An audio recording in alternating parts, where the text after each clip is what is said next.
And we are live here at Heavy Muscle Radio, and it is Olympia 2022 week. And we have Chris Aceto with us live from Las Vegas. Lee Priest will be heading out to Vegas, I believe, tomorrow. And Jose Raymond, where are you? I'm in Vegas. You're in Vegas too. So yeah. Olympia week getting ready early. Chris, what happened to you? You're blank. I'm trying because I get that nobody can understand my different language.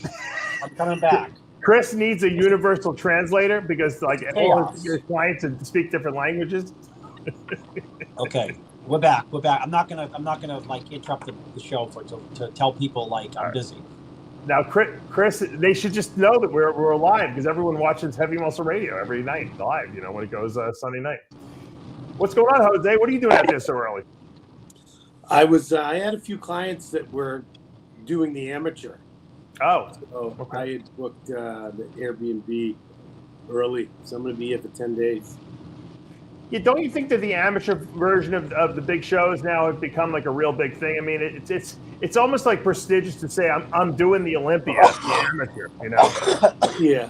Well, they leave that part out. Yes, they just say I'm doing the Olympia, right? Yeah, exactly. I'm an Olympian, Jose. I'm an Olympian. Cards up for grabs too. So. Jose, I had a girl come up to me in the gym here in Florida, and she's like, "I'm doing the Olympia." I said, "Now I'm because nowadays you could look at someone who looks absolutely normal and think, well, maybe they're bikini or something like that. I don't want to insult anyone." I'm like, "You are?" I said, "What division you're in?" Because I'm trying to now figure out maybe I should know who this person is. And of course, they're doing like the amateur wellness or something like that, And yeah. But you could make a big mistake if someone says I'm a pro and you kind of laugh because you think they're making a joke nowadays. You might get smacked in the face. That same thing happens because I'll see a men's physique guy that's not even in great shape, or he won some random one of 600 shows this year. Yeah. And I'm like, oh, really? Wow. Same thing with bikini or some, women's physique, whatever. Right. There's always someone that doesn't quite fit in, and you'll see them on stage this weekend. Right. They're not going to place. Right. You know what, Chris? You should get a couple of men's physique and wellness girls. You should start working with so you could run your pro win total up. How many are you up to now? 115? Yeah. No, it's 111, but the Trump guy says I cheated on a lot of them. I heard that Hadi might be at 112. You might want. The Washington Post says it's only 107. They've done their homework. Yeah. How many of those 112 are? Hold on. How many of those 112 are men? That's the better question. The only women are Laura, which is I think 4 pro wins, and Hallie, who won the Phoenix Rising Pro, and then. I think that's it. Oh, so it's mostly men. Any men's physique in there? Men's physique, no. There's no men's physique.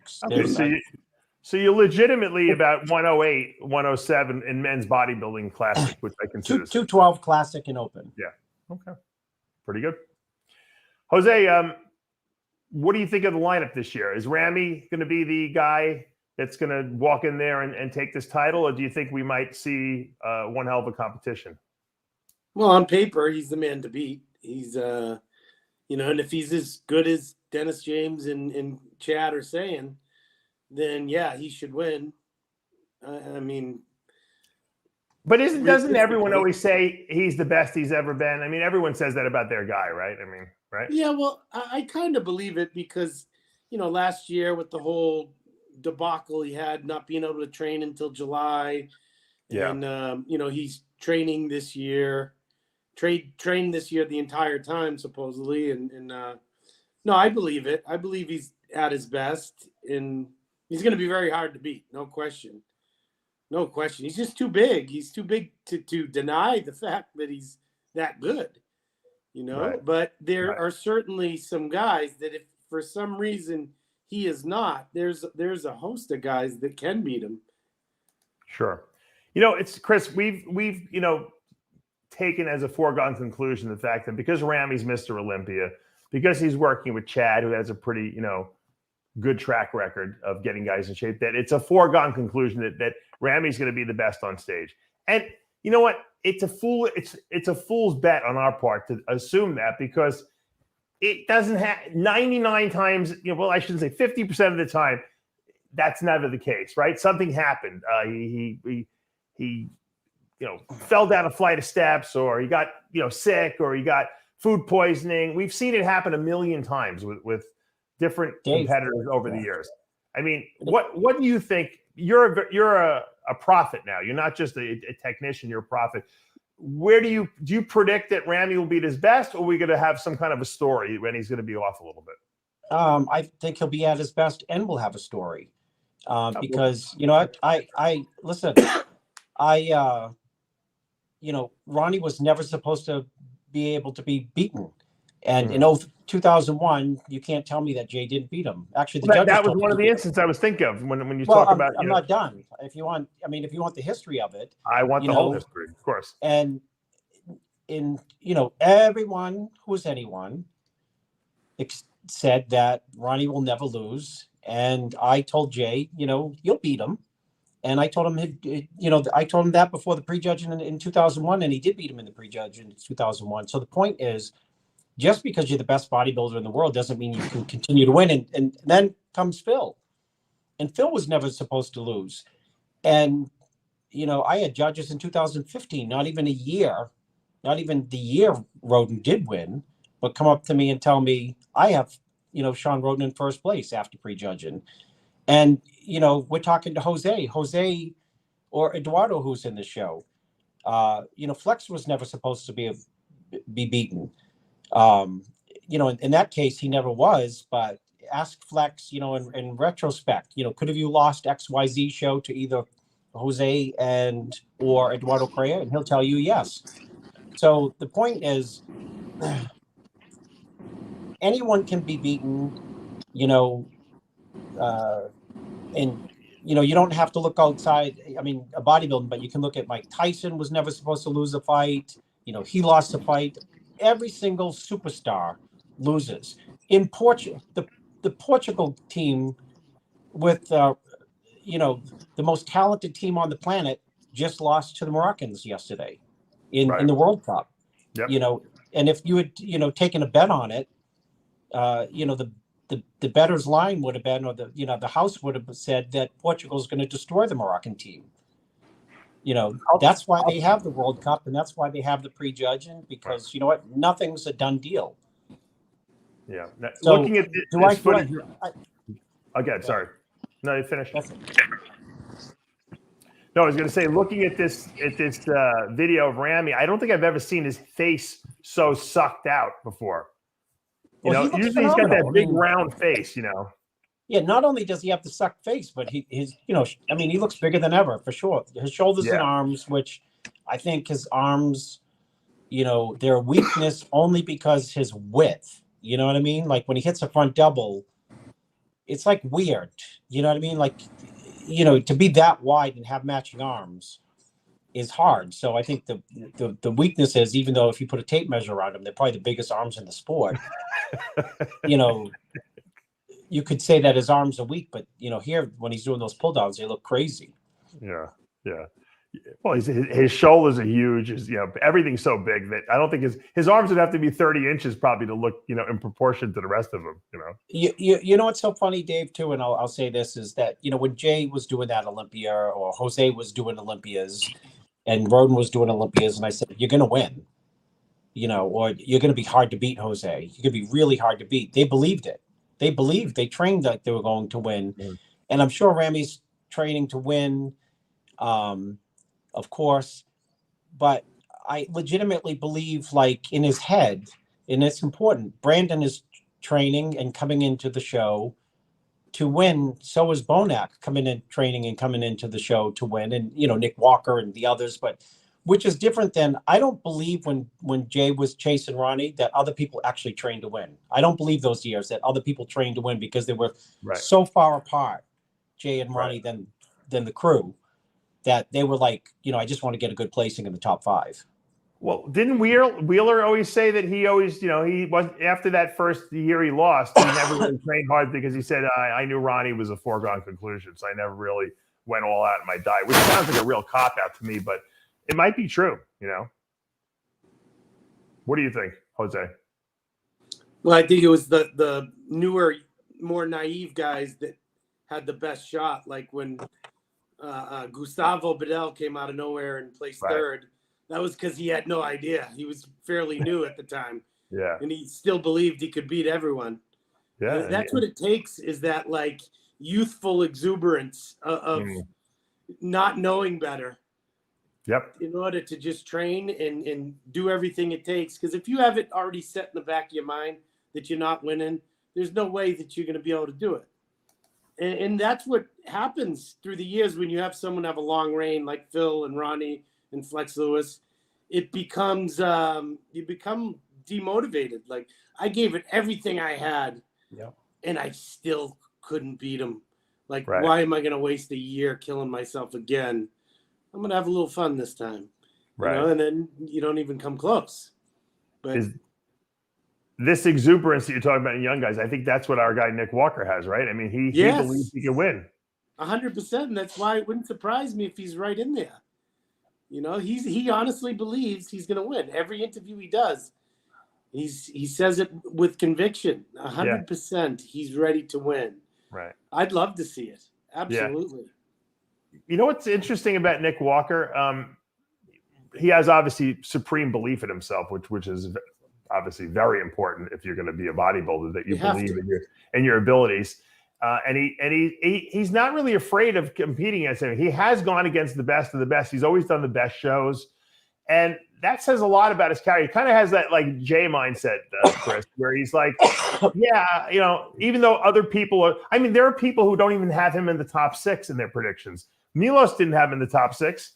And yet, I think it's a mistake. I think this guy's top 3 all the way. But he doesn't care what anyone else says, and I really believe that he believes, like you said, Jose, that he will win this show. Well, he should. He's won the number 2 and number 3 hardest shows in the world. Why can't he win number 1?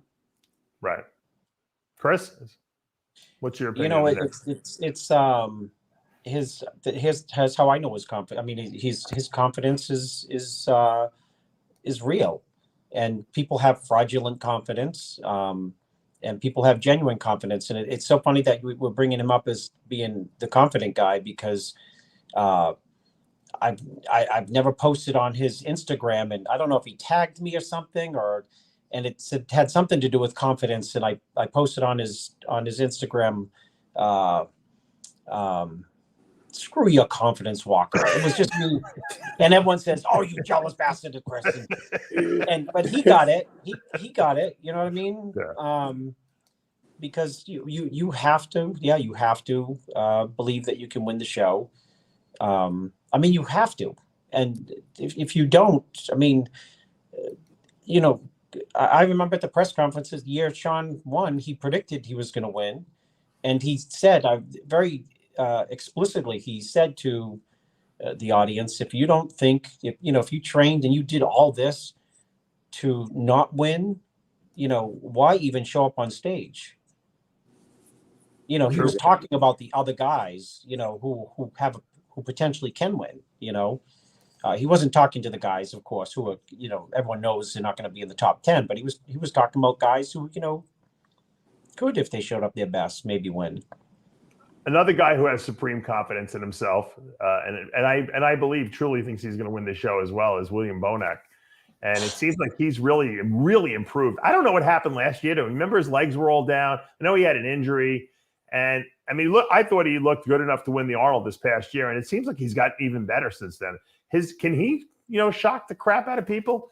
Could he be the guy? Because no one's really, people are talking about him, but they're not really talking about him as being a legitimate title threat. Is he a threat, Jose? Oh, yeah. I saw him at Boston Pro from 5 feet away. And he's one of those guys that's not like everyone else. He has a different type of muscle, a different type of density, and it's everywhere. It's not just his arms. It's not just his chest. You know, he used to have crazy legs, and that injury brought them down for a couple of years. But he says he's back full blown, healed. I mean, that's a guest posing not too long ago. His legs they look good. There. Yeah. He's a dangerous competitor. Of everyone, he's the one I'd be most scared of, because I'm 100% positive he's going to come in crazy looking. Yeah. You know, he's always going to be dangerous, even if he's off. Like last year, I thought he was terribly, terribly placed, like overlooked at sixth. He was. Yeah, I would have had him in the top 4 still. Well, Labrada kind of got a gift last year. He was not. It's funny, Jose. I thought he looked not his best last year, obviously, but he looked great, and he looked great the year before. You know, he's had. I didn't like the way he looked when Brandon won the first time, but the next couple of years he came back and he looked really good, and didn't seem to get the placings that he probably could have got. But I think that the judges judged the Open Olympia like 2 parts freak factor, 1 part incredible.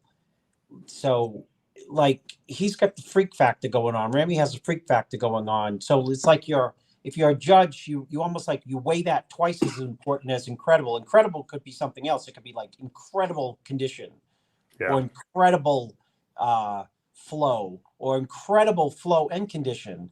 But if you don't have the freak part, which is like, it's just my own way of looking at it. It's like judged double, and probably rightfully so, because when you sit in the audience, it's great to see incredible. But freaky is almost judged, weighed twice, whereas incredible and those other accolades are judged once. And there's only a few people in the show with freaks with a freak factor, and the first 2 guys we're talking about right off the bat, the reason we're probably talking about them is because we judge them that way too. Ramy's freaky, Bonac's freaky, and then you get the hybrid like Brandon, who's he's almost freaky in his own way, but I don't think he's measures like freaky, if that makes sense. Well, was Roden freaky? I'd say no, but I think on stage he was just out. He would just beat people because he was just better than them. That's the best way I could explain it, right? Certain things about Roden were freaky, though. You'd never seen legs that size attached to a waist that small. That's what was so freaky about him. Yeah. His upper body wasn't freaky, but those legs to waist ratio was really freaky. Yeah. And Brandon's got a better upper body than Roden ever had, but he just doesn't have the wheels that Roden had. Right. I think he's one of these guys we underestimate, because when he stands up on stage, he makes guys who are alone that look insane, like Nick Walker, look bad because he's just got better structure than them. Right? Don't your eyes go right to Brandon when you? I know mine did when I was watching last year. He's almost a victim of his own flow and balance, He doesn't have anything that pops out or jumps out at you. He doesn't have crazy arms, crazy anything. Yet they're all crazy. Yeah, they're all crazy. It is, and it sounds like I'm actually complimenting him, but it sounds like it's not, but it is. He's just like a victim of his own perfection almost.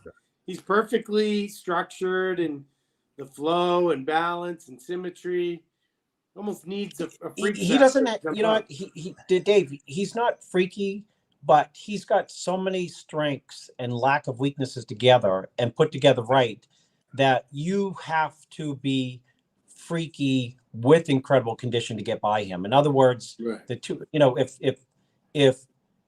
Bonac is not in the condition that, let's say, we expect, but is in good condition and just fully freaky, blown out round, which, I'm sure he'll be, and Brandon is spot on for Brandon, he'll have a hard time getting by Brandon, and same thing. We were there last year. Same thing for Ramy. He had his hands full, at least in prejudging with with him on lots of shots, which was surprising. Brandon's upper body is so great. We want to see his legs look like his upper body. Let's face it, he doesn't have bad legs. He's just his upper body is insane, and we want to see it match his legs. And they're never going to match his legs because that's not his physique. That's not how it flows, And that's the problem, I think, with Brandon. I think if his upper body wasn't so good, we might say he has good symmetry. We might say he's more balanced, but he does make people look really bad. And I remember when I saw him standing next to Ramy, and I love Ramy. I love that big freaky look, and I'm like, I couldn't take my eyes, kept going to Brandon. And I don't know why. That's just my bodybuilding instinct said, he's better last year. I agreed. I thought Brandon should have won last year. Yeah. I would have had zero problem with that. Yes. Let's talk about Hunter Labrada, who was fourth last year. A lot of people thought not deservedly because he wasn't in the best shape. He looks like he put on about 8 to 9 pounds of muscle this year. He seems to be leaner already than he was on stage last year. Branch Warren came on my show and said this guy could win the show. What do you think about that statement, Jose? Well, first of all, I wasn't there last year, and I felt the same way as most people in that, like, what the hell? How did he do that? He looked almost soft from TV, But I judged the show a few weeks later, the New England's, with Steve Weinberger. Yeah. And I asked him, I'm like, I got to ask you. I'm like, how did Hunter come in fourth? And he's like, trust me. He's like, in person, he looked phenomenal. That's what Hunter said. Everyone says he doesn't understand. He looks way better in person. Is that possible, Chris Aceto? You were there. Yeah, I didn't see the placing last year. Like I usually agree with almost verbatim Steve's judging, including when like I have to like take a deep breath and think through like, okay, I helped this guy. Why is he seventh? I would have had him fifth. And I asked Steve, and Steve points out like, oh, and I say, yeah, no, you're right. So, I was a little confused. I don't think I would have had him fourth last year. I had Bonac ahead of him. How does this Labrada look right now that we're looking at posing a couple days, a week out from the Olympia? Well, he's better in person than these. That's true. Yeah, this video does no justice. I can't imagine, because there's some really reputable people that have seen him in person. I take Branch Warren's word for things, and he's blown away by him in person. Right. So I don't know. He's hard here. He looks pretty good in this video. I mean, he's definitely. He's also a structure guy. He doesn't look as good as when he's standing next to other people. He makes people look bad because his symmetry is so good. He's a really good poser. He knows how to exhibit his body properly. I think he might make some of these guys that we're thinking are freaks up there look maybe not so symmetrical. I think he's a lot bigger than this camera shows too. Right. Yeah, it's not the best camera. All right, but I got to I got to stop for a second because I got to go to Lee. Lee, I see something on your face there. What the heck's going on? Did you get something done to your face? Oh, look.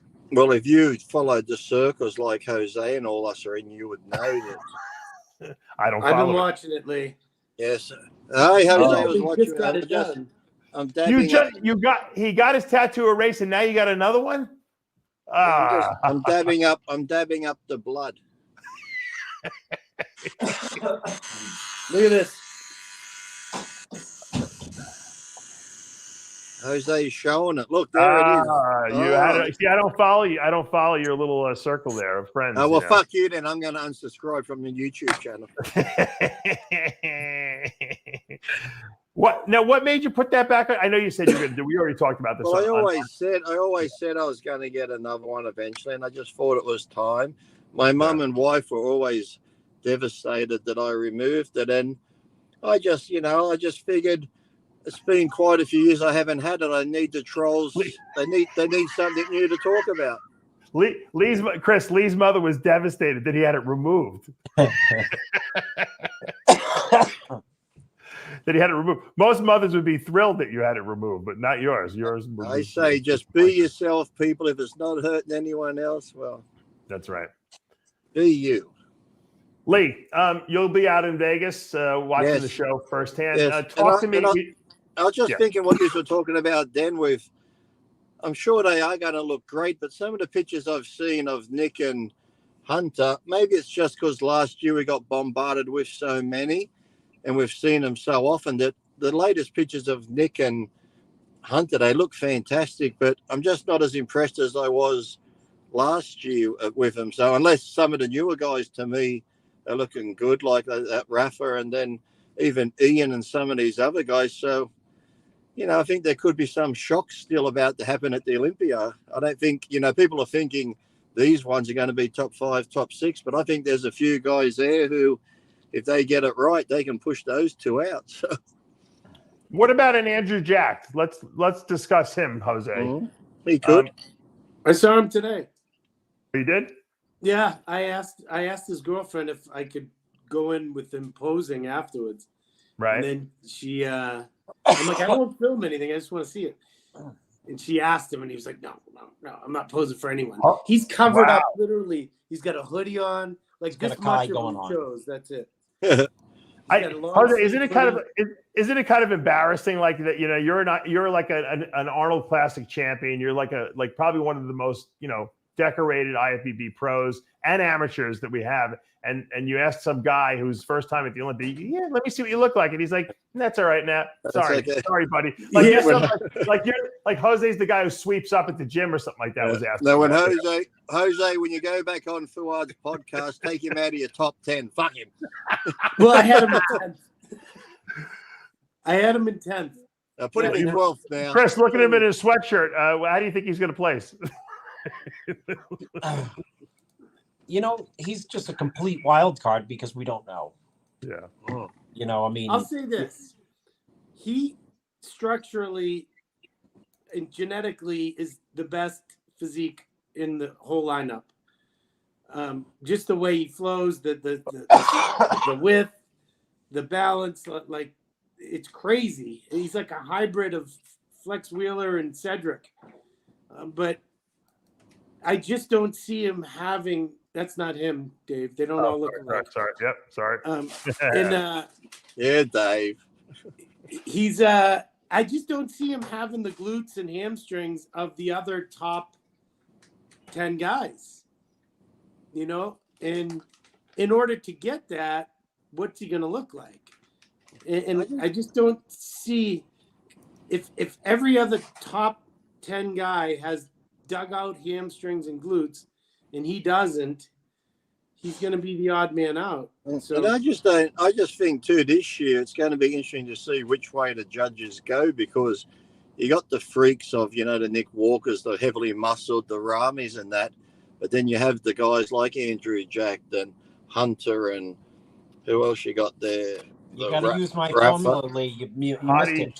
Hadi Choopan, Well, it's just weird sometimes because I could never understand when judges would judge and they'd have this huge, massive, freaky guy first, and then like a Labrada second, then a massive, freaky guy third. It's like you're going like this. You're not consistent in what you're looking for. So, or they're just judging what's up there, too. Sometimes, Yeah. Oh no, Dave! I thought they were judging the fucking fire curtains hanging out back. No, what I'm saying is they don't have a specific look, Lee. What they're doing is that some guys that might be the guy that they would love to put in there in first place is not his best, so he gets bumped down. Yeah, but let's just say they are their best. If they are their best, which way this year? Because they can. You almost got the same number of freaky, massy ones as symmetrical ones, all like the Samsons and that. Which way are they gonna lean towards? Let's play that game then, Lee. All right. Let's assume everyone is there at their absolute best. Okay. Can I buy a vowel? Let's assume. Give me your top 5. If everyone's at their best, yeah. Ramy, and then I'd probably go Bonac, and then I'd probably go, if I'm going at their best, Samson, Nick Walker, Hadi, and then whoever else after that. It's hard, right? It's very hard but it's not an easy pick. And you had big guys, tall guys, short guys. It's almost impossible to predict, who will win. Let me ask you this question, Jose. If everyone is at their best, can anyone beat Ramy? Well, you're saying their best. Their best means the best we've seen them. Right. Not the if best. Brandon's at his best. Yeah. Because I could envision Andrew Jack with crazy glutes and hams like Phil Heath, then I would have him winning. Right. Let me ask you this question. Is Andrew Jack better than Cedric? Not yet. I don't think not yet. Yeah, probably not. Probably not, but damn close, and it's early on. And did Cedric ever place at the Olympia? I don't think so, right? That's a different story. But I could say Andrew has bigger quads, which gives him better taper. So just standing in the lineup, you know what I'm saying? It gives him more. I think Cedric had a smaller waist, don't you think? Yeah. Well, But it's even like everyone, them two at their best, like where you said, having Ramy and Brandon at their best. If they're both at their best, me personally, I prefer Brandon's look of his lines and his symmetry. And that, yes, Ramy's got some bigger body parts, but both at their best, I like Brandon winning. But that's where I said it's going to come down to the judges and what look they're going for. Right. And that's why I was asking that. Can Brandon beat Ramy if Brandon comes in flawless? Dave, I think yes. I think this is I think a storyline here might be that Brandon, if Brandon is bigger, because he was big last year, I thought he was big for him, yeah, or looked huge on stage, if Brandon is actually bigger, that's a lot to be said, because I don't think the expectation is that he's going to be bigger. I think the expectation is for a lot of people that he's going to look like, a harder version of what showed up at the Arnold. Well, what's his name? Fuad had, what's his name? Is it Abdullah from overseas on his podcast? Yeah. And on the show, the last one I watched, he said that Abdullah sent Brandon he sent Fuad some pictures of Brandon just yesterday, the day before, and he said it wasn't in the doorway, it was different lighting, and he said Brandon's actually the biggest he's seen him in pretty good condition. But he said that's then. How will he be in a week? But at the moment, he said it's the biggest he's seen Brandon. No shit, it's then. What is all that noise that I'm hearing in the back? What do you hear? And I hear like water being turned on and stuff like that. That's Jose. That's okay. Jose's girlfriend cooking him chaos. We haven't talked about Hadi Choopan yet. Hadi Choopan is probably the most consistently placed person aside from Ramy. Him at his best could win. So it's like, well, we're not talking about him. A lot of people think that maybe he is getting worse, rather than better now, and I don't necessarily agree with that at all. But what do you think we'll see? He's been in the United States training. There's no last-minute travel. That's got to be a tremendous benefit to him. He's in Vegas. What are we going to see in terms of Hadi Choopan, and how do you think he'll place Chris Aceto? Well, the stupidest comment ever is that who said he's going backwards? I mean, last year was nobody's talking about him. No, so some people say maybe we've seen his best already, and he's not getting any better. I don't believe that. I think we did see his best. We saw it last year, which was better than the year before. In other words, he's progressing. He's not going backwards. And I don't think he's ever been. The first time I saw Hadi Choopan, he was a middleweight, I think, right? Jose sent me pictures of him in his first pro show next to a fully blown out, massive Rolly Winkler, and Jose said, "Could you make the argument that this guy could win this pro show?" I said, "Yeah. Who is he?" Yeah. So I mean, since then, he was probably 190 or something, 185. I mean, he's been coming into shows blazing hard, and he's just shown 19, 20, 21 that he's a contender. And I think last year he showed as much as any year that he's a contender to win because, you know, at the night show, I thought he was a little off 2 years in a row in the prejudging, especially 2 years ago. But at the night show, he was diamond hard. And when they put him up there next to Brandon and Ramy, you know, you would have, as a good bodybuilding judge, you would have to like look twice to like really rule him out. Like, is he winning or is he second or is he third? He was that close last year. I personally had him third, but it was remarkably close third. And, you know, if some judge said, wait, Chris, I had him first, I'd be like, I can see it. You know what I mean? I can see it. He was that sharp. But then Ronnie predicted that even Lunsford could maybe win this year. That was the next person I was going to bring up. What do you think about Lunsford? First year in the open category, won the 212 Olympia last year. He's got some, you know, we saw him on stage at that Pittsburgh Pro, and he was the guest posing there. He was one of the most impressive guys up there. Now we're how many months later? 8, 9 months.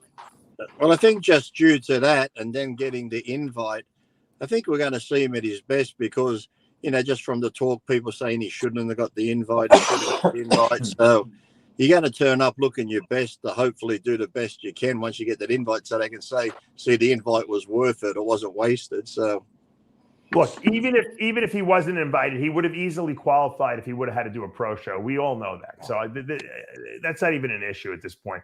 What can he do? How far can he go? He can get top 6. Yes, I think he can. Where do you think he falls, Jose? You were a first call out. First call out. Okay. First call out. Definitely.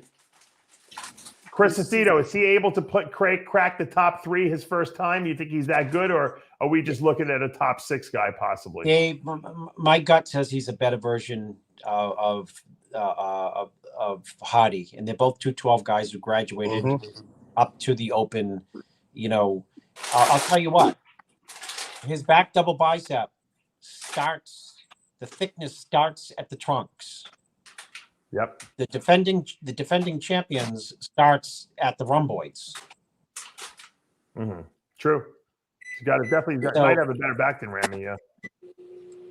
I think he'll have the most impressive rear double and front double in the entire show. I will agree with Jose 100% on that statement. So I think that's what puts him in really, really deep waters right there. How much trouble though is he going to have because of his height? Lee Priest no was trouble. Lee Priest was the giant killer all the time. He's not much shorter than Hadi, is he? He's the same height. Yeah. Well, he's having no trouble then. He's having no. Okay. And I think he's wider than Hadi. He absolutely is. Legitimately wider, you know. With a smaller waist. Yeah. That's why Wider he's a better version. Smaller waist, possibly even rounder quads. And that's the thing too. We're talking about Hadi being in the top 6, top 5 again, but with new blood coming in, even if Hadi's good, they might like the new blood, and Derek could just push Hadi right out of the top 6. So let me give you guys a call out that I want to see, and I'm sure we all do. Lunsford, Hadi Choopan, William Bonac, right? All around the same height, kind of similar-ish physiques. Who wins that call out? You get Bonac will out-muscle everyone. Yeah. Hadi out-polishes everyone. Yeah. And Derek out-shapes everyone. Right. So it's 3 different apples and bananas and pineapples. That'll be a hard call out. Yeah. You won't know till you see it. What about an in-shape Lee Priest in that lineup? I'll be handing out the trophies. Not now, when you were in your prime, I'm talking about. I'll be still handing out the trophies. I'll be suspended. You put yourself down. You would have. I think you would have beat all those guys, but who knows? I don't know. That's a long time ago, many moons ago. That's right. Before 2 tattoos ago, 2 face tattoos ago, I should say. 3 tattoos. Oh, 3. That's right. This is the second tattoo you had on the face. Had it removed. Mum got upset, put it back on, added more to it, got rid of it. 4 years have passed, and my wife's like, I loved you with that. We fell in love when you had the face tattoo, and I'm like, okay, I'll go get another one. It doesn't take much to twist your arm into getting another tattoo, that's for sure, Louis.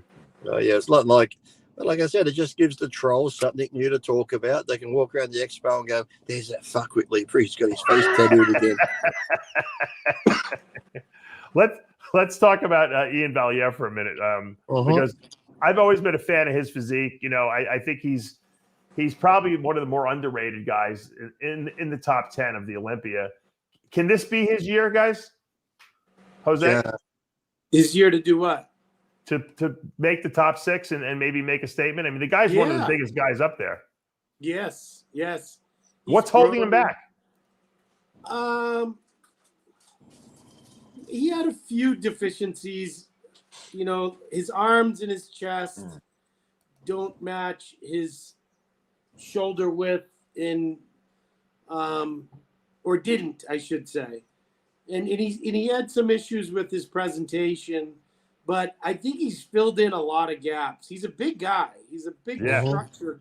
You know, when you have that much structure, it's hard to fill that in, and he's still pretty young, you know? But I think he's filled it in quite a bit. I've seen a lot of pictures. His back has really improved. Yes, I think he can definitely be in the top 6. He's definitely worthy of it, but it remains to be seen. Chris? I agree, like, exactly with what Jose said. I mean, he's a great bodybuilder. I think, you know, it's you know, the top 6 is tough to break. He can break it. You know, it's just it's a matter how other people come in. You know, we talked about like that lineup, the call, the Lunsford, Hadi, Bonac call. I mean, you know, the contrast between, let's say, a 2-person call out, you know, Bonac and him, that's why he doesn't make the top 6. You know what I mean? When you a lot of times, it's funny, Dave, you said, what about these 3? Sometimes when you contrast just 2 people, you can pick one person distinctly better than the other. But if you put 4 up there, you know what I mean? It becomes harder to judge because you're juggling other ways, you know, other people's strengths and their own weaknesses. It's you know, at the end of the day, you know, I agree with Jose. Is, you know, he's filled in gaps to his physique, and it just, why he hasn't placed in the top 6 is because at this point in his career, the other 6 have been, you know, better than him. That doesn't mean, you know, he can't crack it. Yeah. 2 years looking good. You had him on, and like, if you followed the circles, Dave, he's been showing his body a bit and legs, and that I think who's going to surprise a lot is Antoine.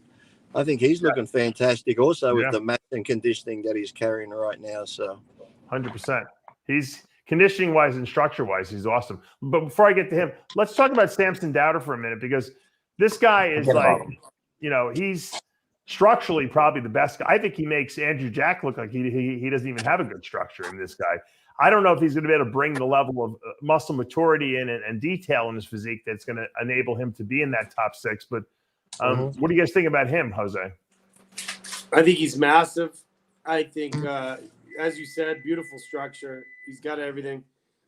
The only 2 issues I have are he's gotten so big, and I've never seen someone put on that much muscle and bring it in 100% conditioned all in less than a year.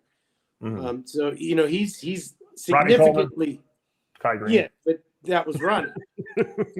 You know, so listen, I'm not saying it's not possible, but the odds are against that he's going to be bone dry and with all that new muscle.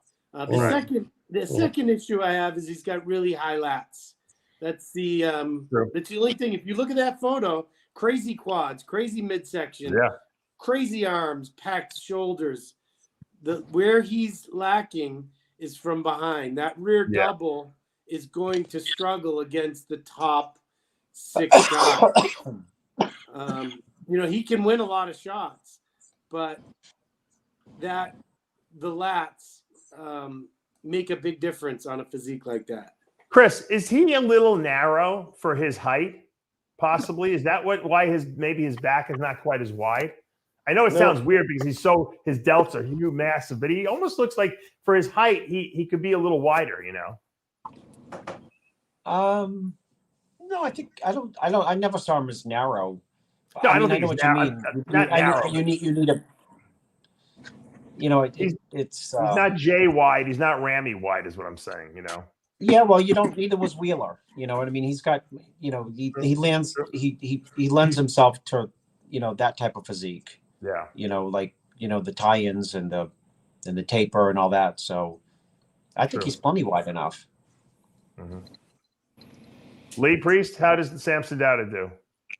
I think he can do really well. It's just that we've seen him so full and round now, and I think he's just going to be one of those, that fine line of keeping that fullness and roundness and getting the condition, or is he going to go too conditioned and then get too flat, not be able to hang with the other guys because he's flattened out, even though he might be in great shape. So Milas has to get him right on that fine line of keeping all that fullness, but yet having that dry conditioning at the same time.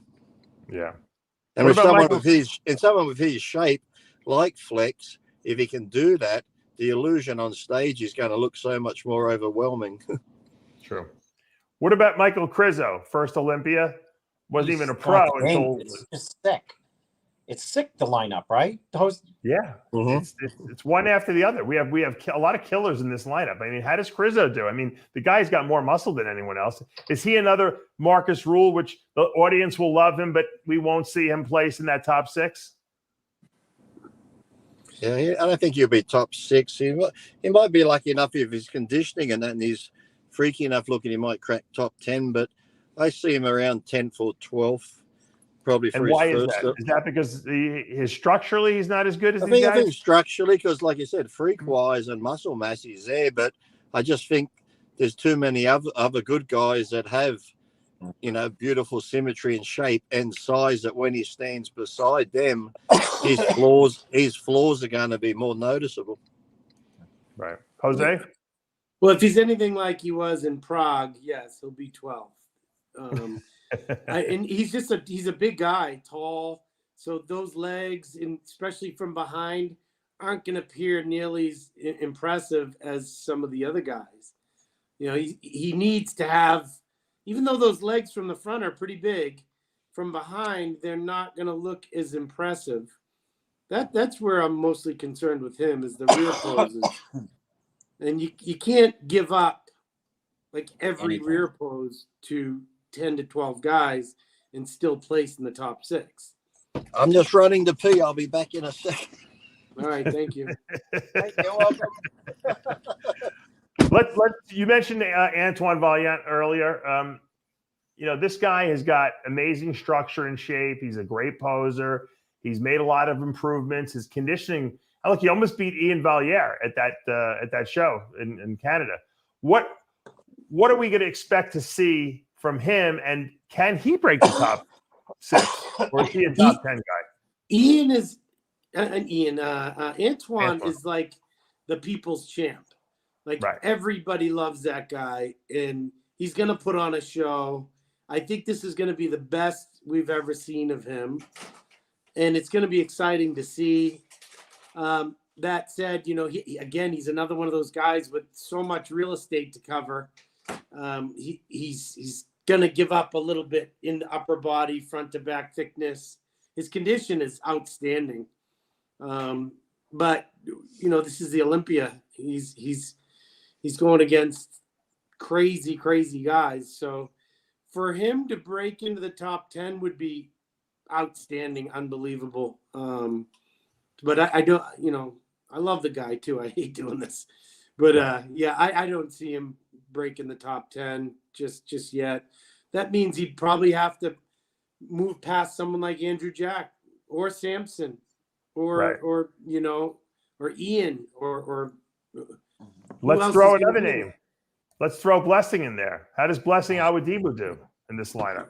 Chris Aceto. I mean,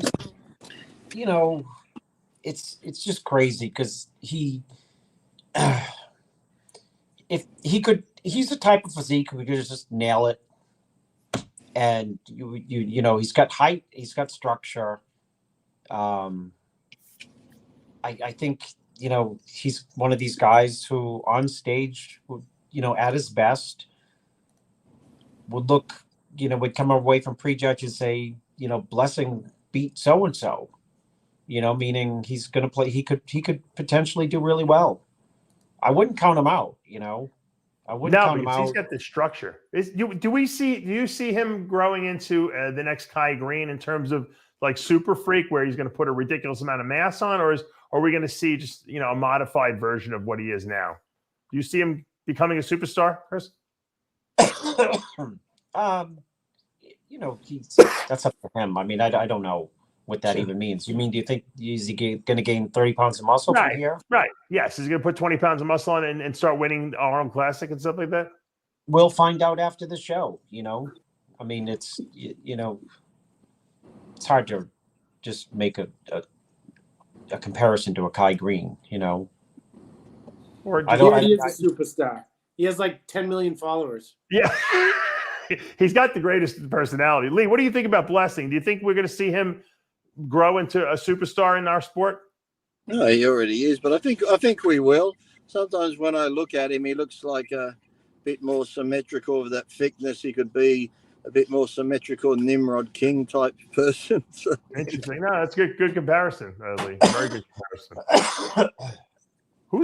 You guys are all sick over there. You better not. You guys better not get the rest of the lineup sick. I think Chris and Jose have COVID in Vegas. Chris was tested 4 times already, so he doesn't have COVID. Don't spread any rumors. Just you catch all those bugs on the plane going there. Yeah. Do you guys still have to be tested, Lee, when you leave Australia? No, we can just leave, come and go now. And even if the government said, even if you have COVID now, if you feel okay, just put on a mask and go to work. How can they change their whole tune all of a sudden over there? Oh, they must have made enough money from the vaccine so they can just move on. Bingo. Oh, my God. All right, let's talk about Rafa Brandeo because, Chris, you've been sending me crazy pictures. I know he's been training out there at Flex Lewis's gym. What are we going to see from Rafa on stage? Can he be a dark horse? No one's talking about him. But it seems like he's got perfect symmetry. His conditioning is great. He's added muscle. Where does he fall in this lineup? It's a lineup that's very tough to fall into. You know, I mean, it's the same old story. You got to see him next to people. You know, does he have enough? You know, to be able to beat people? And I mean, I get pictures. You know, so I don't know. You know, I mean, pictures is one thing, and you know, he got here a couple days ago, and I sent a text message to Dominic Cardone, and I actually spoke to Flex, and I said, you know, what do you think? And they just were, you know, they couldn't stop with the accolades, you know, and they're both realists, you know. Mm-hmm. You know what he's got? And Jose, you mentioned this before in relation to some other bodybuilders, but he's got perfect balance. There's nothing, you can't say there's one body part better than another because everything kind of flows the same. And so your eyes don't go to any one body part, but he's devastating on stage because he's always in great shape and he's got that perfect symmetry, and he'll beat a lot of guys that might have freakier body parts than him, but that just don't flow as well as him. It goes back to what Chris was saying earlier regarding the freak part of bodybuilding. Like, you may not think he has a freaky body part, but his flow is freaky. His aesthetics are freaky. There's no one in the lineup that looks like that. He looks like an action figure with the perfect delts and the perfect pecs and the way everything's put together. He's man, I'd say him and Andrew Jack have like my 2 favorite, the way they're put together physiques. If you made an action figure or a cartoon character, that's what it would look like. You know? Now, to tell if he is big enough, we'll find out Friday. Yeah. But yeah. I mean, he's over 250 pounds. That's a big dude, and when it's flowing that well, that's pretty big to me. Yeah. Yeah. I hope that he's not misjudged because, you he doesn't have the deepest glutes or the driest. There's so many variables that he has that a lot of other people with better glutes, do. I think he can beat a lot of people, and I hope that he isn't held back for My prediction with him is going to be if we see a lineup of guys that are off. You know how we get these years sometimes where everyone's a little bit off, they're not at their best. He will be way higher than anyone expected because he's a guy that will exploit that. It's like a Dexter. He'll exploit guys when they're off and he'll beat them. And I could see him between 6 and 10 somewhere. It's not unrealistic. Yeah. Right. Let's talk 212 because we're running out of time. I know Chris's his pneumonia is rising as we progress in this show. But 212 title up for grabs. I bet Jose, you wish you were competing nowadays, but you're not. Who's going to win the title, Jose, in your estimation? Well, one, I don't wish I was competing because this lineup is brutal. When I was competing, there was 5 or 6 good guys. Right now, there's 10 solid guys that are all nasty. But yeah, Clarita is the pick on paper. Is he though? Why? Because he was the last champion we had. I mean, it's not in the lineup. I mean, Kamal is a Mr. Right. Olympia too. Yeah, I mean, but I'm just saying common sense, not my opinion. Right. But, because here, Kamal's a year older. I mean, what's he going to keep getting better into his 60s? It seems like he is, though. I was saying. I know he is, but I'm just saying, from common sense thought, and oftentimes bodybuilding has nothing to do with common sense. Yeah, Clarita, if he's better than last year, or if he didn't try to get too big, if he doesn't have any injuries or anything, he's the winner. And then Kamal, who I've been following Kamal's progress, and he is massive and so well put together. And the thing that you can't tell from Instagram is how great Kamal is on stage. His stage presence, he's just incredible. You can't take your eyes off him. But that said, there's a host of new guys that are incredible. This kid, Kareth Baggio, you used to help him, Dave. Yeah, for years I did his diet. Yep. Dude, he morphed in the last year. Yeah. He is really nuts right now. And then I just met a kid today that I'd never even heard of. I met him at Flex's gym. This kid named Felipe Moraes from Brazil. Oh my God, is this kid nuts? He's in the 212? Yes. He's 212 right now, and he's as dry as I've ever seen anyone. And then that Angel Calderon, I saw him today, and he's gigantic. And then, me pull. You're going too fast here. Let me pull some of these guys up so we can see what we're talking about. This is Felipe. Yeah. And Morales. that does zero justice. I'm sure. I tell you how dry this guy is. It is insane. I don't know if that was today or yesterday. Yeah, I'm not sure. I saw him up close, and take my word for it, he is insanity. He's going to be dangerous. One of my favorites, physique-wise, and I don't know how he's going to look, is Keon Pearson. Again. Yeah. I mean, that guy's this guy should, if he ever delivered on the goods and brought the conditioning he needs, I don't think anyone beats him, No, they can't. But you also can't put him up there until you've seen that. Right. We haven't seen his best conditioning. I got 6 guys that are going to be a lot harder than him unless he brings it like we hope to see. Yeah. Chris Aceto, who do you like in the 212 division? Top 3. All the bodybuilders that Jose just mentioned. I don't think it's a lock for anyone. No. I think it's it's favorable for. It's a favorable, show for Clarita. It's a favorable show for Kamal, but I just think that there's enough good guys in there that if they mix it up, maybe one's not as, people aren't, as dominant as we expect when you get a group of 5.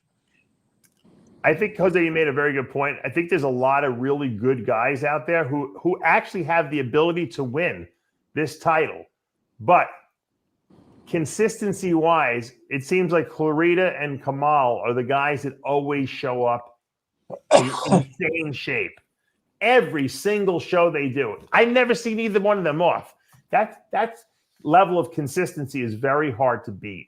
And especially because the judges are looking at these guys already as the top 2 because of the fact that they're both Olympia champs. I have to imagine it's going to take someone really special like a Keon Pearson who comes in like, shrink wrapped out of his mind, and just steals the show. I can't see anyone beating these guys unless one of these guys that we've been talking about just shows up, mind-boggling. Lee Priest, who do you like? I'm the same. I'm tossing up between Kamal and Clarita at the moment. I haven't seen many of the others, but I've seen them before. But, come the Olympia, like you said, if one of those guys comes in outstanding dry conditioning, even though the favourites are Kamal and Clarita, judges might go, well, shit, look at this guy. He's improved. He's dry the way he looks today. He's the best. But, at the moment, I still like the Clarita and how he looked when he won it the first time. And then even when he got runner-up to Derek that time, I was like, I could have easily had him winning that. And then when he won that Open, I thought he looked fantastic there. So, yeah, because he's just so well balanced in his conditioning. Like I said, we know what he weighs, but yet you'd never think he weighed that on stage just from the roundness and his shape and that. So it's going to be an interesting lineup, the 212. Dave, I got 2 names before we go. Yeah. If we cannot mention 212 and not mention one of these names, is Hall of Famer Eduardo Correa. Mm-hmm. Oh, yeah, right. He's going to be that mutant alien type of condition that nobody else looks like. And I, for one, am so excited to see him compete. I'm excited that he made the comeback. Yeah. Yeah. He looks like nobody else. Like, he doesn't have skin, and he's got like deep crevices where no one else has them. I don't know where. It wouldn't surprise me whatsoever if he was in the first call out. Father Time catches us all, but he is going to be the hardest guy in the show, and he's going to take a lot of people off guard.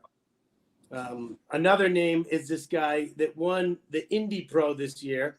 A lot of people forgot about him. Is that kid Brian Belzano? Oh, he's good. He's really good. Yeah. And he's really, really impressive, really well put together. And he brings crazy condition as well. And he's not a small guy. He's probably 5'6", which is pretty tall in the 212. Really broad. A lot of muscle on him. He's reminiscent of Flex Lewis, that shape. And he's got the crazy glutes too. Yeah. I still do like, and I don't know whether it's just because he's been around since I was competing, is sometimes he looks great and he still gets marked down lower than he should, is Dave Henry. Yeah, I just don't think his legs are where they need to be. Yeah, but they're not bad compared to some of the other guys. It's like, but I think it's just one of those things. He's been right, because my last show in 2006, he got second to me at the Ironman, and that's so maybe the judges are like, oh, it's Dave again. Okay, that's just another good shot at Belzano there. That's crazy side leg shot. He's really good. If you can find a rear double, he's mind blowing. Yeah, I mean, there's a lot of talent, but you know what? Like I said, it seems like at the big shows, people get very nervous, Jose, and sometimes the conditioning doesn't show up that way we've seen them at their best. And the guys that are consistently always there, that doesn't bother them. It almost like it makes them better. Guys like Kamal, like it almost seems like he's like chuckling when he's on stage to himself. He's having such a good time because he's like, he feels so comfortable up on that stage. He's been doing it for so long that it doesn't even seem like he gets nervous. Chris, would that be a good description of Kamal on stage? Yeah, I mean, Kamal, I think there's just some people who, who do well. There's people who enjoy being there, which negates a lot of the pressure. And there's very, it's hard to enjoy the moment, and then there's just people who, handle pressure well. But, you brought up the idea of pressure. I think it's the odd last minute, get out here. What happens is people come out, they're in their zone because they've been at their house training, eating, resting, and everything's like Groundhog Day. And then they get out to Vegas, and then the meetings start, and you realize it's the Olympia. And then some people, the pressure gets to them, which is normal. That's what pressure does. And you end up not looking like you did, a week out from the show. So it's some people have been here a million times. You know what I mean? Do you think Bonac feels pressure? No. You know what I mean? There's some people who've just been at the show so many times that they don't feel that pressure. It's just another day for them. And but people have only been in the show once, twice, maybe their first time. It builds up quick. Jose, were you nervous at the shows when you weren't drinking alcohol? He can't talk right now. He's washing down his quinoa that he's eating. Yeah. Jose's gone. Didn't you know Jose's gone vegetarian on us? No, I didn't know that. Yeah, it is. It's quinoa pasta with. Oh, how did I know that? Lee, are you cheating on Jimmy the Bull? No. But it's funny. I never used to get nervous. The thing with me was when I went out, when I was in my home environment, my food's here, the gym's there, the cardio's there. It's when I left, I went to the hotels, the DoubleTree. I'll take those cookies and fucking eat them now. You don't want yours, Dexter. I'll take yours and eat them. And then I go to Cinnabon. So when I left my environment, it was all the food places that would. So, Dave, no, I was never, ever nervous.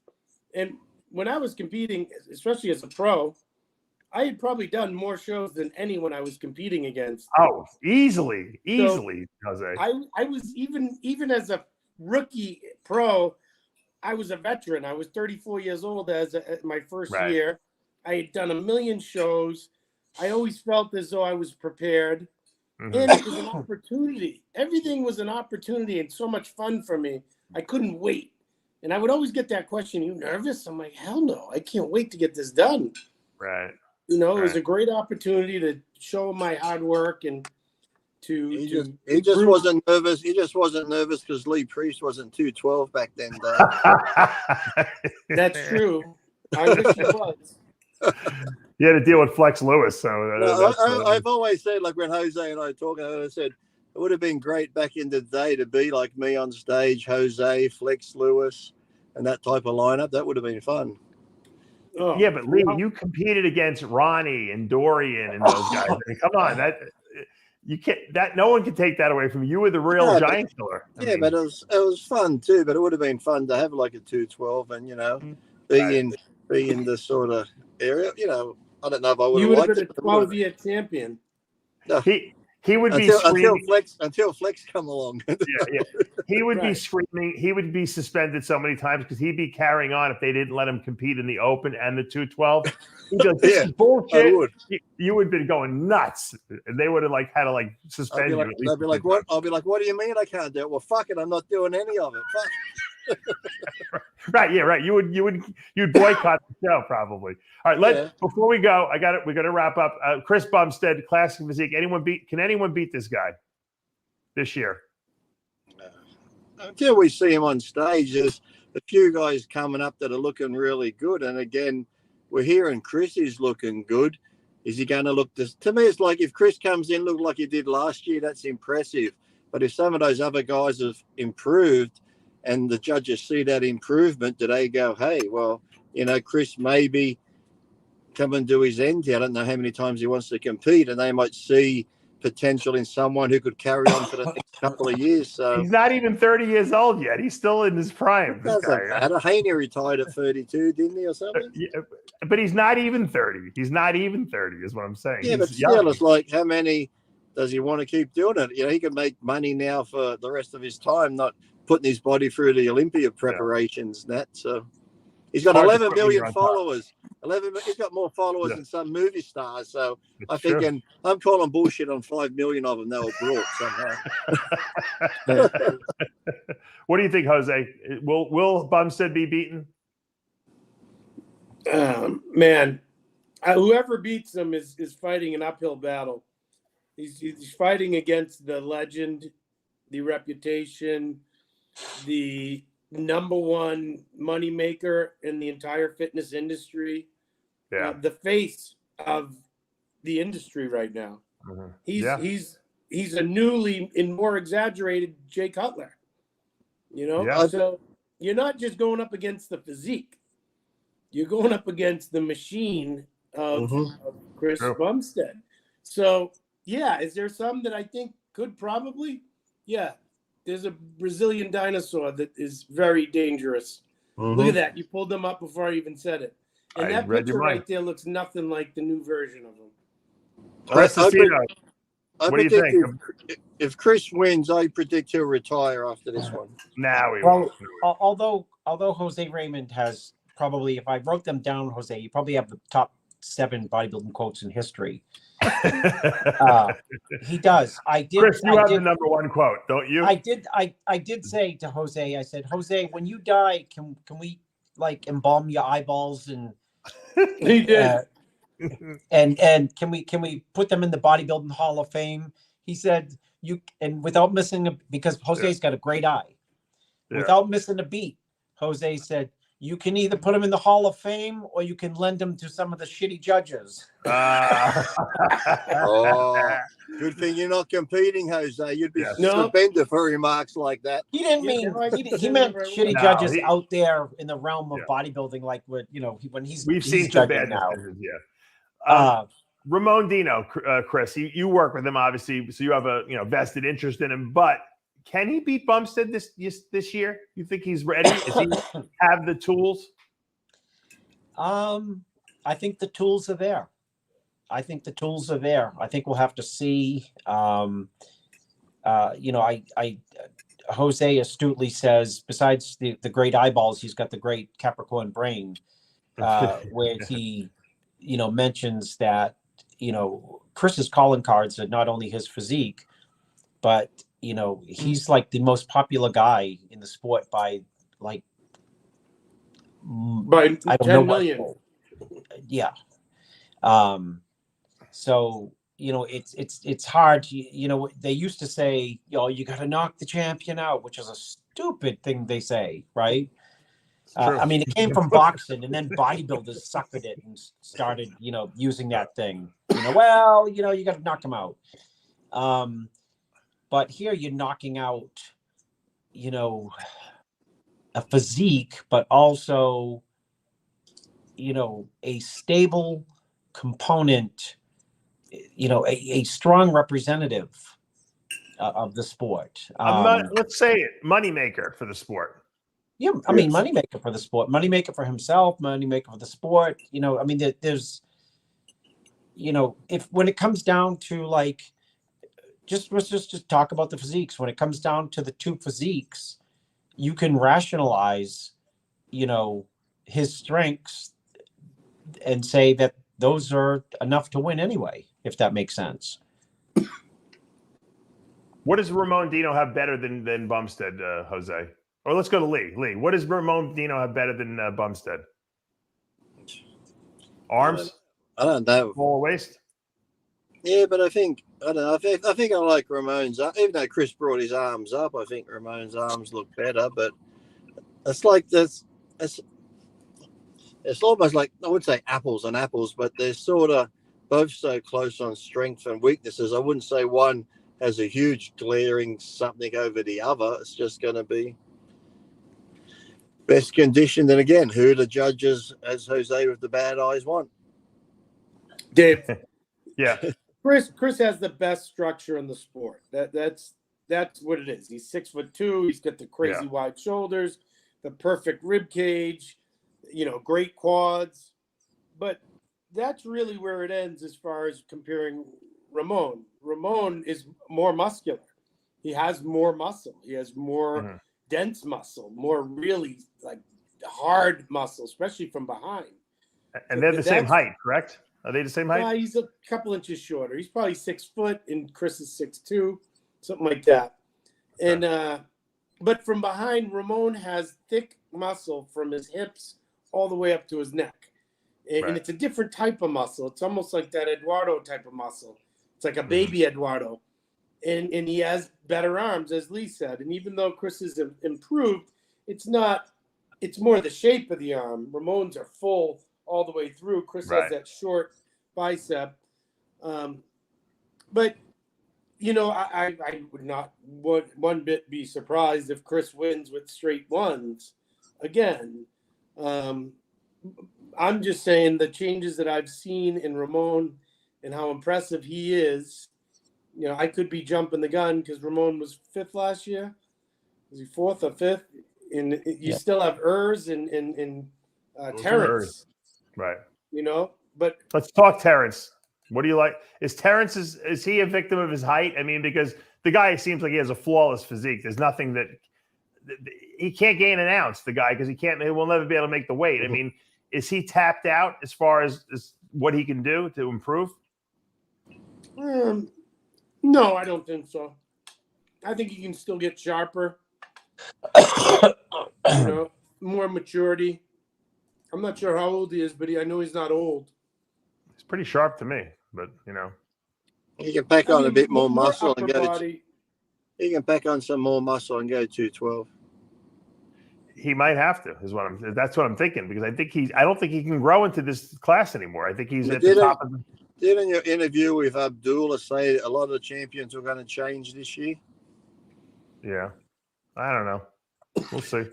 Chris Aceto, Terrence Ruffin, I know you're a huge fan of his physique. I love his physique, and it's just, I don't buy this height stuff. Like when someone says, is Lunsford tall enough? Is Hadi tall enough? And I think that it's hard to pick his physique apart. And I'm just taking Ramon out of the picture for a minute. And if you put him next to the contrast of height, it does hurt him when you're standing next to, Jose said, structure. And, yes, Chris has great structure in terms of muscle structure, but the height, it's such a differential that you look at both of them. I have, at least in the past, and say, wow, Ruffin is really hanging, 100% hanging with Chris. And then you say, like, I'm not sure. So I go back to the structure and I say, yeah, I have Chris winning because, there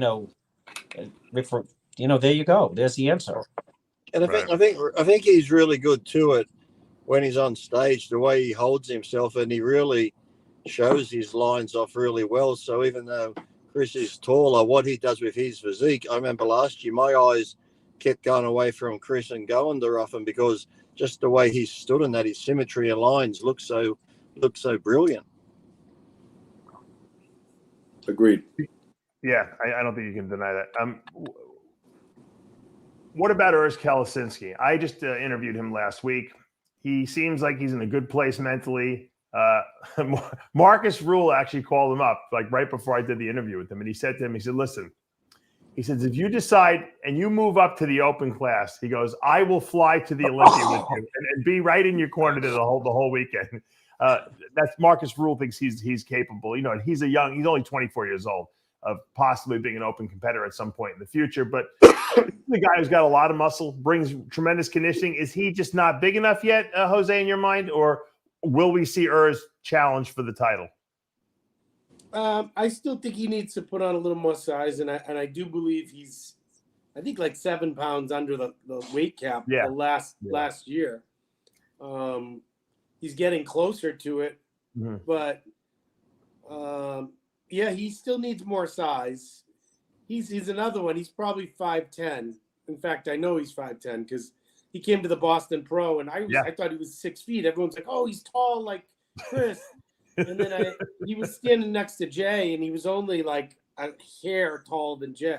Right. He's about 5'10", and he's not that big. Like when you look at him, I don't know what Marcus is talking about. You don't look open bodybuilder. He may have the structure to put on a lot more muscle. Yeah, well, that's what he meant. I think Marcus meant he wants to see him move up eventually into the open. He's only 24. Imagine what he's going to look like in 5 years, He's another one, though, man.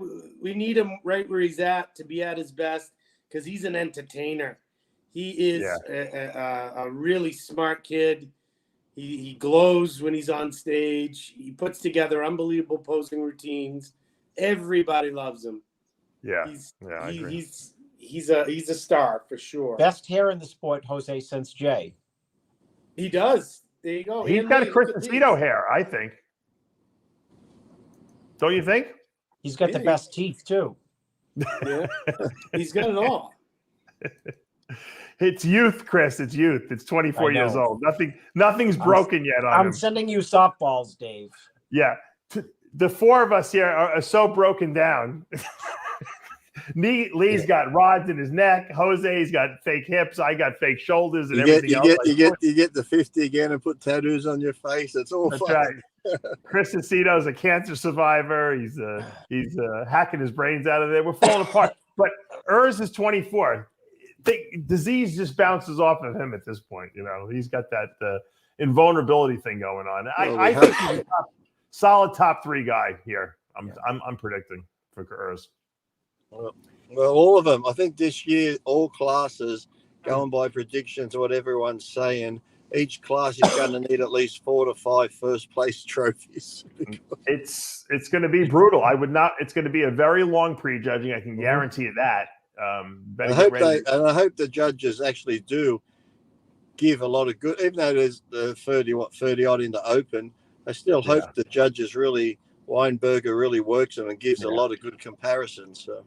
You know what's going to happen, Lee? There's going to be like an 8-guy first call out. There'll be second call out, third call out, fourth call out, fifth call out. Then they're going to go back and start figuring out who's first through 10th. And you'll never see those guys in the fifth and sixth call out till they maybe do it again the next day. But it is what it is. I mean, some guys are just going to be there and be happy they're at the Olympia, and they're not going to make the top 10, and they're going to be out of, they're going to get one call out, and that's going to be the end of it. But you know what? You can't expect more. This is not everyone gets to play. This is the Super Bowl. You know what I mean? And so, yes, you might have qualified, but the top guys have got to be compared. They cannot waste time comparing 15th through, 40th place. It's not. No one cares. Well, if 15 happened to be like somebody who you're not thinking of, like a good Andrew Jack, yes, they should be. So I hope they don't just play that name game and start off like that. If Andrew Jack finishes in 15th place, then we know he wasn't in shape, and I don't want to see him if he's not in shape. I only want to see the guys. You know what I mean? Sometimes with the call-outs, they'll go for the bigger names automatically, this and that, and but you don't have to go for the names just because they're there. Go for someone like Ramy, Hadi, and then maybe if Ian's looking great, put Ian in the call-out with him straight away. Don't wait to the end and then start mixing it up. Right. But I would like to see them really compare.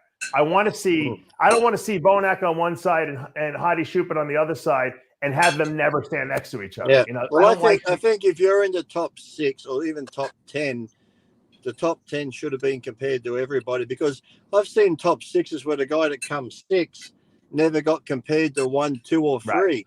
And standing back there's a totally different look to when you're standing right beside someone going pose for pose. So the top 6, they should be compared every which way to everyone that's in the top 6. 100%. I agree with that. Because you know what? Certain spots, and Jose, you know this better and you and Lee know this better than anyone else. Certain spots on the stage, you look better. For some reason, when you put a guy in the middle, he looks better. I don't know why. I don't know if the lighting's better there, but you look better when you're standing in the middle. Can you explain it to me? Probably a lot of times it's the confidence. They put you in the middle. Now you're posing like a champion. Yeah, you go out to the side, you're like, you get a big smile. You watch the people, even if they are in shape. Yeah. After the first call out, you watch some of the faces in that line just go. Yeah. Because some are going to be expecting it. If they don't get it, it can make or break people. And if you don't get that second call out, you're thinking, fuck, my placings are going down, when you might be in the third call out and then start making it up and you might get top 6. So even if you're not in those first 2 call outs, just stay upright, stay positive, and because they're still looking at you. So don't be fucked in the head because you're not the first call out or second, because you can still get up there. It's true. It's very true. Well, I want you guys to have a great time out there. Lee, you'll be out there what day again? On Thursday? I'll be there Thursday. Okay. Jose and I going to fucking rep out at Dragon's Lair. Then we're going to In-N-Out Burger. And then we're You're hitting a strip club after that, I'm taking Jose to get a tattoo. Taking Guy, Sister Nito to get some nail polish. Oh, Jose, don't get any face tattoos, whatever you do, and just doing my eyeliner. Okay, don't let Lee get Jimmy a tattoo on his face either. Whatever you do, Jimmy the Bull is going to be there. No tattoos on the face, please. Right. And Lee, you people in your old age are so boring. I had to go. Lee, don't you get another tattoo on your face? One is enough. We don't want any more. Leave the other side blank, please. The other side isn't blank though, Dave. Look. Oh, that's true. Yeah. All right. Well, forget that. Can you leave something open though? You know. Okay, Dave. I'll leave my cock tattoo free. Let me ask you a question. Seriously, do you have any tattoos down there? No, on my quads and that. No, none down there. No. I was gonna get Lee put on it, but once they did the L, I run out of room. Tattoo shop was very cold. There was this crazy guy in Westchester. He had on each ball of each testicle, he had an eye. So that when girls would give him blowjobs, like the eyes would be looking right at her, you know. Do you remember Gold's Gym going back? There used to be that guy Crazy Cold at 40 was Jesus. Yeah. What about him? He used to wear the boots and the bandanas. That he told me that he went and got a Prince Albert, and he showed me he had because he's into Jesus. He had replica nails that they nailed Jesus to the cross with, through his nipples and bent, and he had one nailed through the head of his cock. He's like, Leo's on the table. And when they come along and did it, he goes, I spread out like a motherfucker. There was blood everywhere. I said, weren't you worried about getting infection? He's like, I didn't really think about it. But I figured, if you've got this nail through the head of your dick, how do you have sex with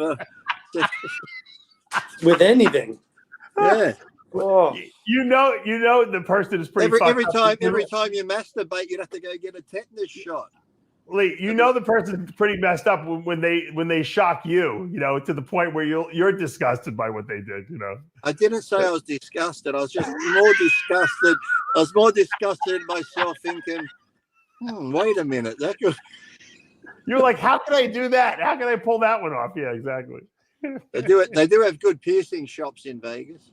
It seems like you've been you're setting up all your ducks in a row when you get out there. And I tell them I know how to do it. I was saying, just the idea how to do it. Tie it off to a coffee table and just start hammering. There's a lot of fucked up people out there that do a lot do crazy things. I'm glad I'm not one of them, Dave. I'm glad I'm the sensible one. Whatever you do, don't do anything to your eyes and to your penis. Those are off limits. You need to see, and you need to be able to use that thing down there. Don't take it for granted. That's what I tell people. So on those wise words, we're going to wrap this up. It's Olympia week here at Heavy Muscle Radio. Thank you guys for joining us live. Thank you, Jose, for being our special guest today. Thank you, Lee Priest. Chris Aceto, feel better. I'll see you in 4 days, Jose. All right, buddy. All right. Guys, as we say every week with Heavy Muscle Radio, tattoos on your face hurt. They sure do. We'll see you next week. Bye. See ya.